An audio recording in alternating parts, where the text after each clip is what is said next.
Orang yang lupa makan mati itu akan berbuat sakarbe dewi. Sikat bleh. Akan berbuat semaunya sendiri kan? Sehingga pekerjaan, kegiatan, program, bahkan MBG, Masya Allah. Sikat bleh. Naudzubillah min. Itu triliunan rupiah untuk rakyat, tapi yo mentolo disikat oleh pejabat-pejabat yang tidak amanah. Naudzubillah min dzalik.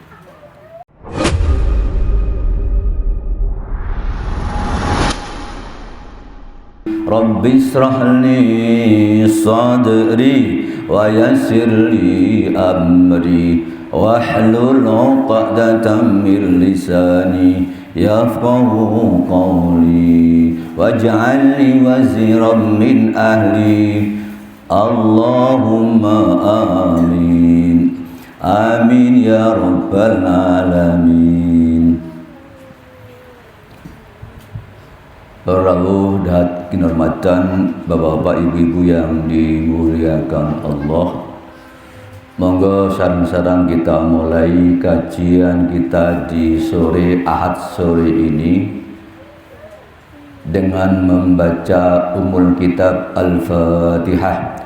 A'udzubillahi minasyaitonir rajim. Bismillahirrahmanirrahim. Alhamdulillahi rabbil alamin. Ar-Rahmanir Rahim. Maliki yaumiddin. Iyyaka na'budu wa iyyaka nasta'in. Ihdinas siratal mustaqim. Siratal ladzina an'amta 'alaihim ghairil maghdubi 'alaihim waladdallin. Amin. Topik kajian kita pada sore hari ini berbeda dengan topik kajian pada hari-hari sebelumnya. Hari Rabu, Ustadz Lukman Hakim menyampaikan kajian tafsir Quran dengan menggunakan tafsirnya Syekh Ali As-Sabuni, sedangkan Bapak Yai Haji Fauzi Sotaqah mengkaji masalah fikih ibadah dengan kitab Safinatun Najah. Nah, sore ini monggo sareng-sareng kita belajar bersama. Sinau bareng nggih? Sinau bareng. Kula mboten ateges sing lenggah teng mriki niku luwih pinter daripada panjenengan mboten. Monggo mila kula ngajak datang diri pribadi kula piyambak kalian sumrambah dumateng sedaya panjenengan ingkang hadir pada sore hari ini. Topik kita sore ini tentang tazkiyatun nafs. Mengenai panjenengan semua ada yang bertanya, apa sih itu tazkiyatun nafs? Itu makhluk apa itu? Tazkiyatun nafs. Tazkiyatun nafs itu terjemahannya artinya adalah mensucikan diri, penyucian diri, membersihkan diri. Pembersihan diri kita sebagai manusia agar betul-betul hatinya bersih, pikirannya bersih, mentalnya bersih, sehingga ketika kita beribadah kepada Allah Subhanahu wa Ta'ala yang maha bersih, yang maha suci, insya Allah kita dimudahkan Allah Subhanahu wa Ta'ala. Mila sakderengipun kita mulai, ada baiknya kita sedikit berikan muqaddimah atau pengantar tentang ta'rif atau pengertian definisi nafs, an-nafs itu. Dan ternyata nafs itu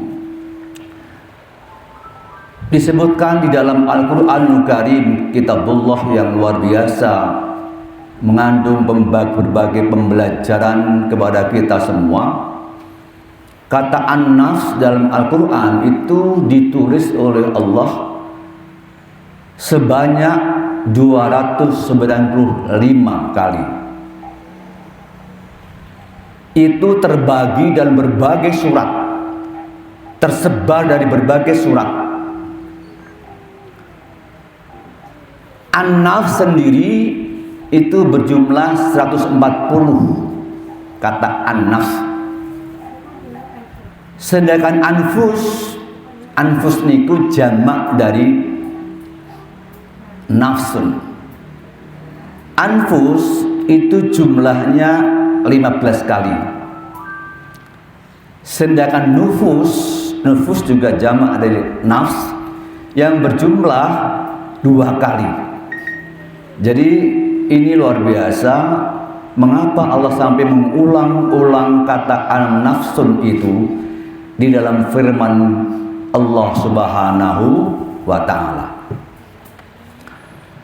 Bahkan kata amnas ini atau nafsu itu dalam bahasa Indonesia menjadi nafsu.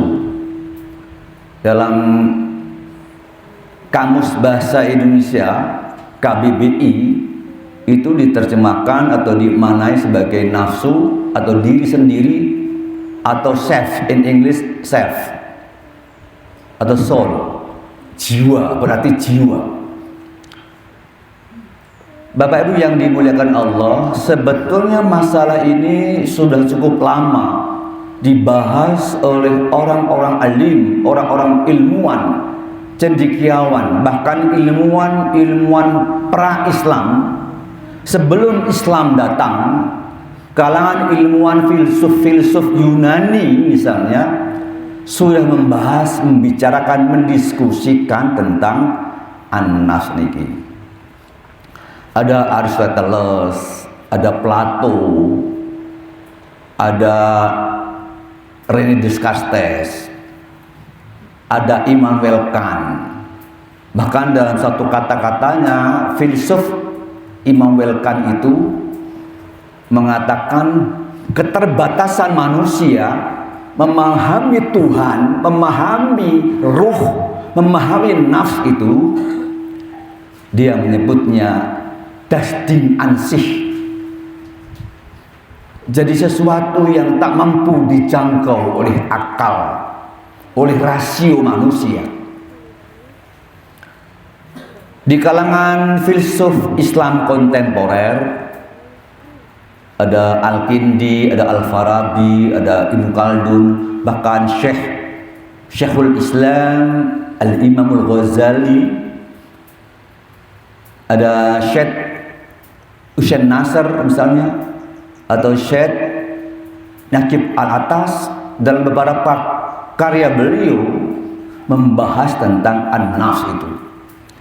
Misalnya di dalam karya Syekh Naqib Al-Atas itu, beliau membahas tentang the mysticism of Hamzah Fansuri, mistiknya Hamzah Fansuri. Beliau menyinggung tentang an-nafs. Bahkan kitab karangan Syekh Nuruddin Ar-Raniri, penjenengan kenal nggak Syekh Nuruddin Ar-Raniri? Syekh Nuruddin Ar-Raniri itu adalah ulama Nusantara, termasuk Syekh Abdul Rauf As-Singkili, Syekh Palimbangi dan seterusnya. Beliau dalam kitabnya Asrul Insan fi Ma'rifatur Rahman juga menyebut tentang pentingnya pembahasan tentang an-nafs. Milo jamaah sekalian yang dikasihi Allah, tidak berlebihan kalau kita pada sore hari ini juga mencoba membahas kembali, mengkaji kembali tentang an-nafs itu dalam rangka bagaimana nanti kita beribadah kepada Allah itu betul-betul kita bisa menjadi hamba yang bisa membersihkan hati dengan baik. Alhamdulillah. Karena Allah itu maha suci, maka kita sebaik-baiknya juga taqarrub ilallah sebisa mungkin betul-betul kita bersih di dalam proses kemanusiaan kita, proses penghambaan kita kepada Allah. Bersih pikirannya, bersih hatinya, bersih lisannya, bersih pendengarannya, dan bersih kepribadiannya. Alhamdulillah. Panjenengan sudah merasa bersih namun kotor? Kotor, Masya Allah. Mila mau besar-besaran kita belajar bersama, mohon kepada Allah agar kita betul-betul bisa disehatkan pribadinya, disehatkan hatinya, disehatkan pikirannya, disehatkan akalnya, kecerdasannya, sehingga ketika menapak jalan Shiratal Mustaqim, beribadah kepada Allah itu betul-betul berada pada tuntunan jalan para anbiya wal mursalin was-siddiqin wal awliya wal muqarrabin. Amin Allahumma amin ya rabbal alamin. Nah niki jamaah sekalian, Bapak Ibu yang dimuliakan Allah, ada kata-kata lain atau istilah lain yang juga berkelindan dengan istilah an-nafs, yaitu kata qalbun. Mila di kajian yang lain ada ustadz atau ulama yang lain dalam hal tazkiyatun nafs ini menggunakan istilah manajemen qalbu. Napa? Manajemen qalbu. Itu artinya apa? Memanage hati, mengelola hati, mengendalikan hati, membimbing hati agar hati ini bersih. Bersih dari dosa, bersih dari maksiat, bersih dari berbagai celah-celah yang hina, yang menghinakan manusia. Milo ada sebuah makalah dalam kitabnya Ahmad Muhammad Al-Ajibah, yaitu Iqatul Himam fi Syarh Al-Hikam. Beliau menyebut bahwa qalbun itu al-aql, akal, wan nafs, wasyir, waruh, ala wahya ila ruh.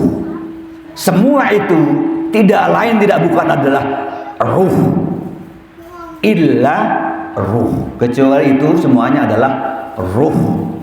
Sehingga manusia punya jasad,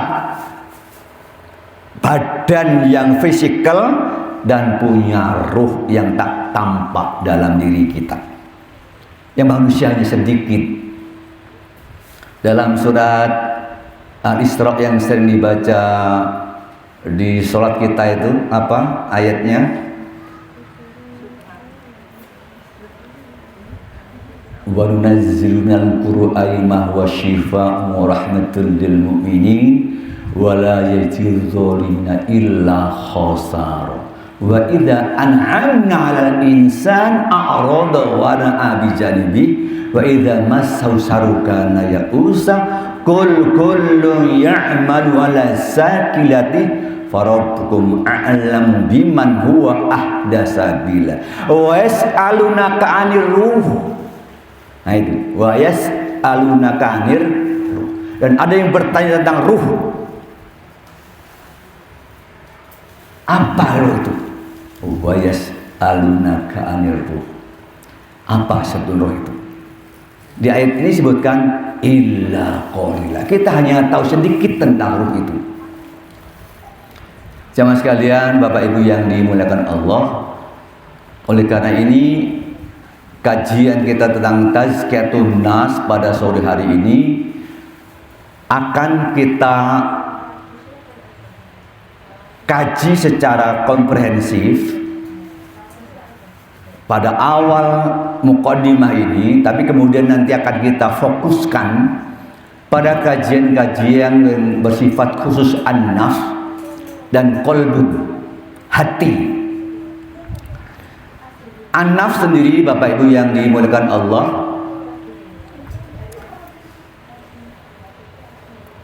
dalam beberapa hal kita bisa lihat beberapa surat ayat yang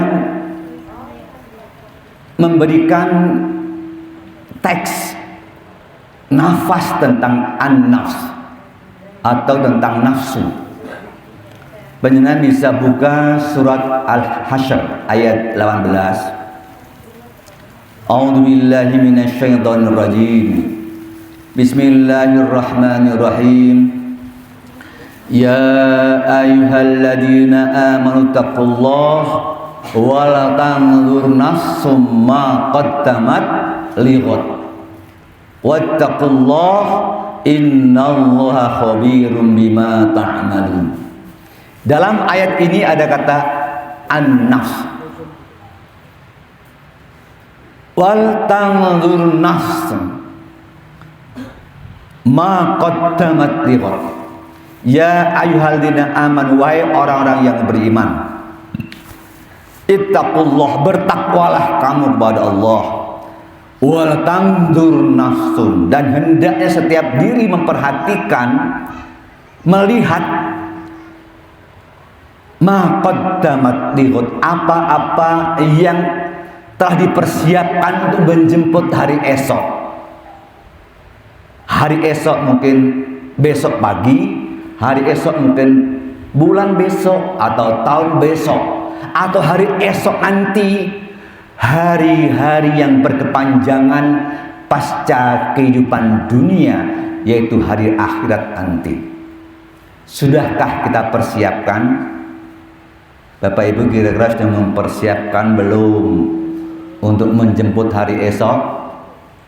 Umi Mahmudah? Oh ya Allah, kita semua sedang mempersiapkan diri. Paling tidak sebisa kita, semampu kita, berusaha mempersiapkan diri menjemput hari esok itu.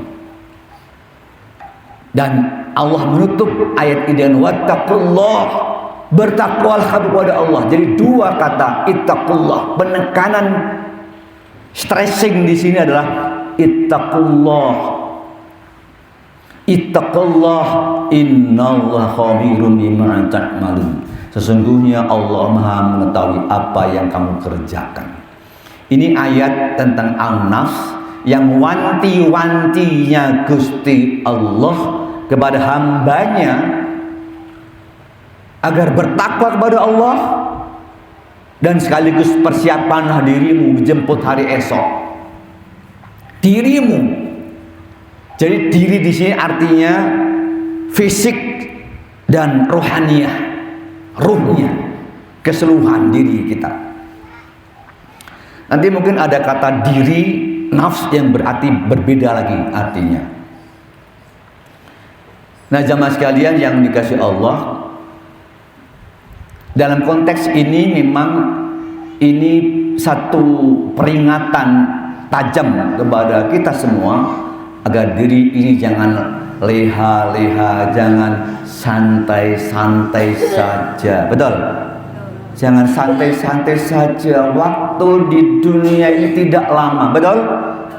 Waktu di dunia tidak lama. Kita tidak tahu kapan akan Allah berikan waktu lagi, kesempatan hidup, menikmati hidup di muka bumi kita. Wallahu a'lam bishawab. Maka sebisa mungkin waktu yang sedikit kita miliki, mari monggo kita persiapkan dengan sebaik-baiknya. Kerja keras kita, ibadah kuat kita, zikir-zikir kita, amal soleh kita, dan lain sebagainya yang betul-betul akan menjadi bekal nanti di hari yaumil akhir di hadapan Allah Subhanahu wa Ta'ala. Nah, jemaah sekalian, kita lihat di ayat yang lain yang mengandung kata nafs. Saya tidak akan banyak menyitir atau mengutip ayat itu tadi kan ada 224. Kalau dikaji semua kan terlalu lama nanti. Saya hanya ngambil beberapa saja pada sore ini sebagai mukaddimah. Yang kedua adalah An-Nas dalam surat Al-Ankabut. Surat Al-Ankabut adalah surat yang ke-29. Di sana Allah berfirman, A'udzubillahi minasyaitonir rajim. Kullu nafsin dha'iqatul maut, tsumma ilaina turja'un. Setiap jiwa, setiap nafs, setiap diri di muka bumi ini akan merasakan mati. Mati nama mati. Ajal ya. Akan merasakan ajalnya. Ada ayat lain yang Allah sebutkan, idza jaa ajaluhum la yastakhiruna sa'atan wa la yastaqdimun. Kalau sudah datang saatnya ajal tiba, tak satu pun orang bisa menunda, memajukannya atau mundurkannya. Sudah datang malaikat Israel, wis dul ndang siap, aku meh teko misalnya gitu. Enggak, ini hanya umpama berarti. Umpama misalnya Israel itu datang sudah memperingatkan kita. Bahkan kita di puji-pujian di masjid kita kan sering mengingatkan dengan pujiannya. Apa itu teksnya? Malaikat jurupati lira lirik maring sira guling lirik malaikat arep njabut nyawanira gone jabut angenteni dawuhe kang maha mulya. Jadi malaikat Israel itu kapan akan melirik serius kepada kita semua kita tidak tahu, hanya Allah yang tahu. Maka kita diminta untuk siap-siap. Kalau saja malaikat Israel itu ngeliriknya serius, maka kita harus siap-siap bahwa kedatangan Israel itu tidak main-main. Apakah kita bisa menawar? Bisa nggak kita menawar? Ada yang bisa menawar. Sinten? Kisah meninggalnya Nabi Musa alaihissalam. Itu dalam riwayatnya, beliau Nabi Musa itu memang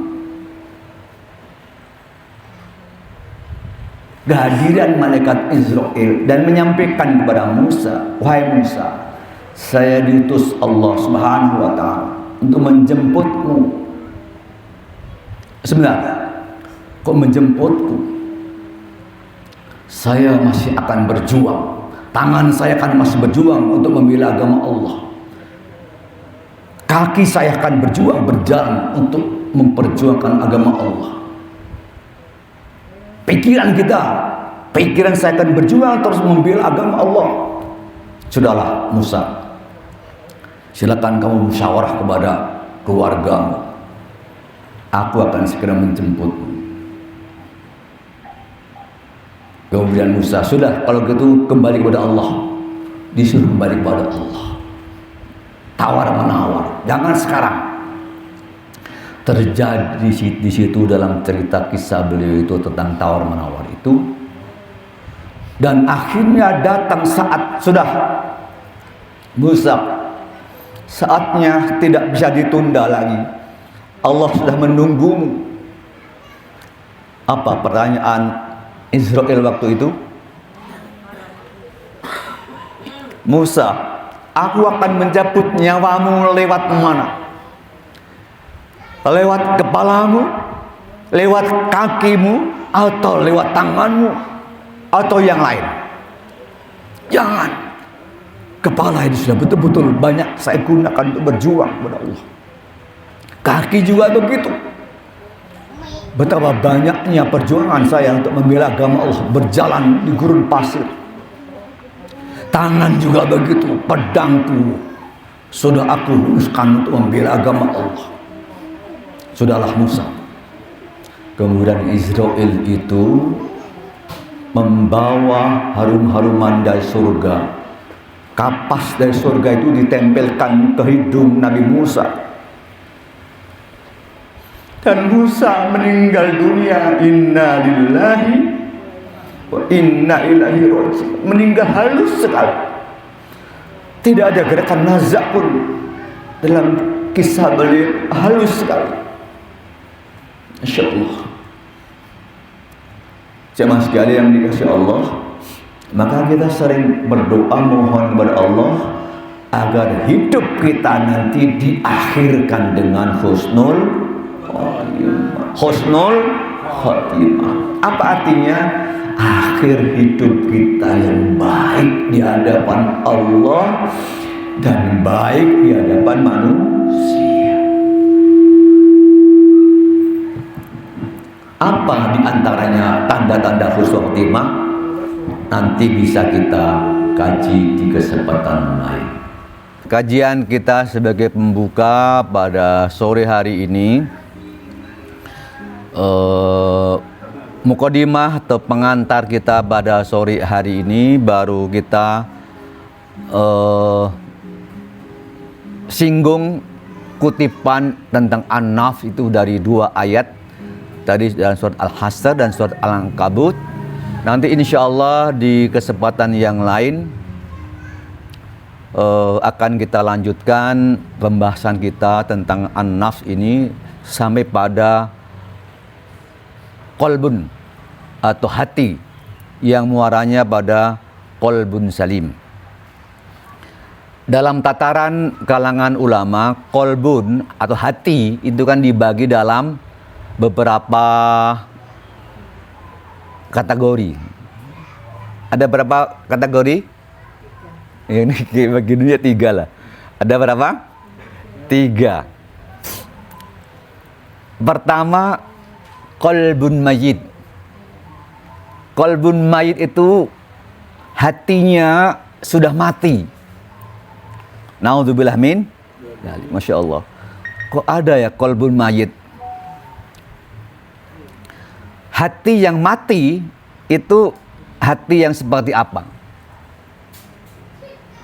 Qalbun mayyit itu ada hatinya yang keras membatu, bahkan lebih keras daripada batu.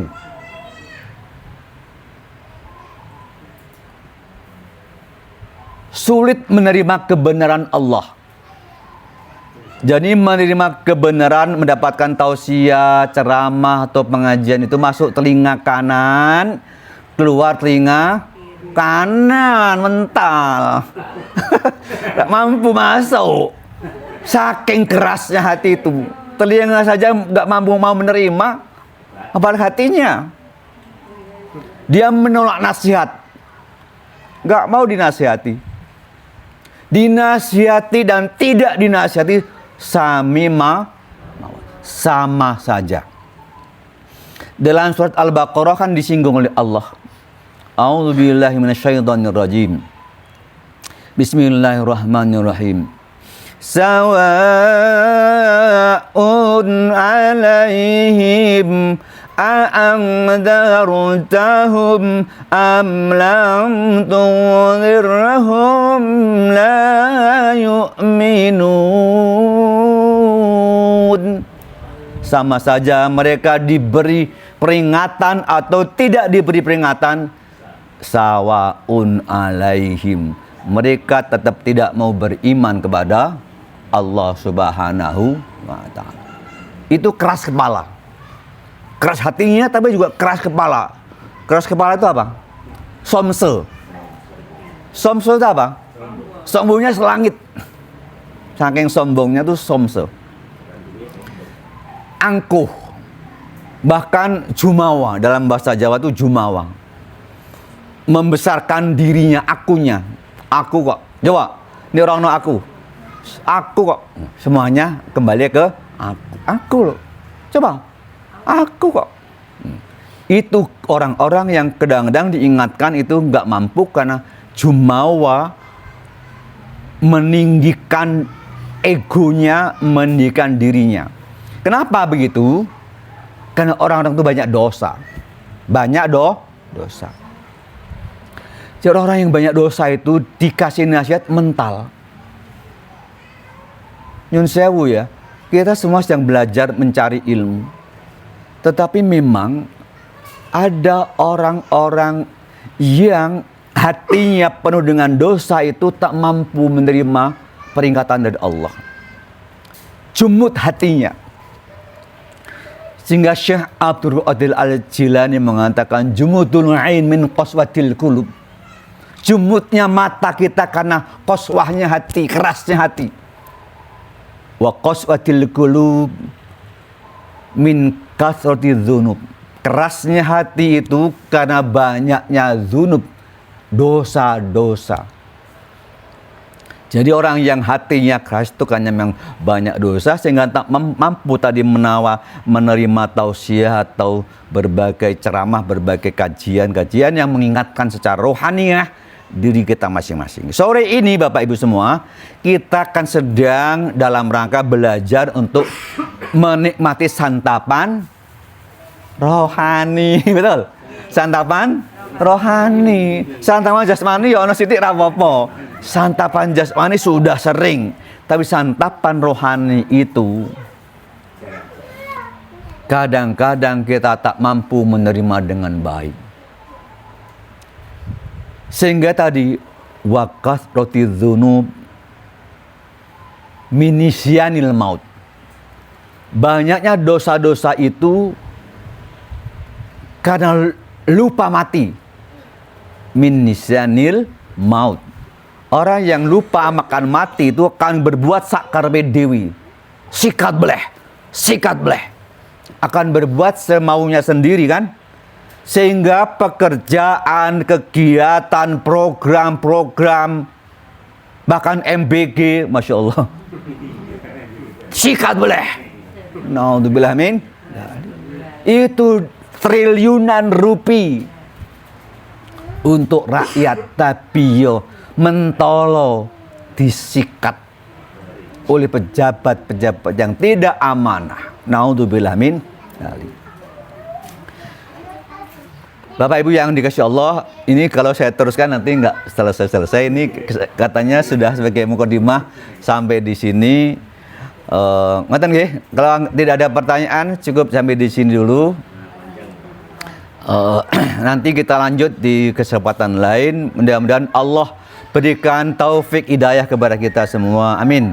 Allahumma amin. Memudahkan kita semua menerima ilmu, menerima hidayah Allah sehingga hati kita pelan-pelan mulai bersih.